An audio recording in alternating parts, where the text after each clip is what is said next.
श्री स्वामी समर्थ। आज 2 ऑक्टोबर आणि आजचा दिवस आहे आपला दसरा। वर्षातील 3.5 शुभ मुहूर्तांपैकी एक असा अत्यंत पवित्र आणि महत्त्वाचा दिवस। दसरा म्हणजे वाईटावर चांगल्याचा विजय, अंधारावर प्रकाशाचा विजय आणि नकारात्मकतेवर सकारात्मकतेचा प्रभाव। धार्मिक दृष्टिकोनातून हा दिवस खूपच शुभ मानला जातो आणि त्यामुळे आजच्या दिवशी काही खास उपाय केले जातात, जे आपल्या आयुष्यात मोठा बदल घडवू शकतात। याच पार्श्वभूमीवर आज संध्याकाळी एक अतिशय प्रभावी असा उपाय करायचा आहे, ज्यामध्ये फक्त कापुरासोबत एक विशिष्ट वस्तू जाळायची आहे।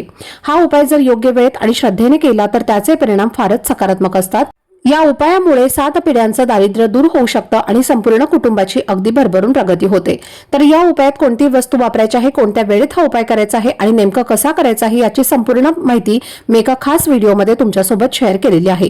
तर हा व्हिडिओ पाहण्यासाठी फक्त या व्हिडिओच्या खाली जो छोटासा त्रिकोण आहे त्यावरती क्लिक करा, म्हणजे संपूर्ण माहिती तुम्हाला लगेच मिळेल, किंवा तुम्ही सरळ आपल्या YouTube चॅनलला भेट द्या आणि संपूर्ण व्हिडिओ तिथे तुम्ही पाहू शकता। धन्यवाद। श्री स्वामी समर्थ।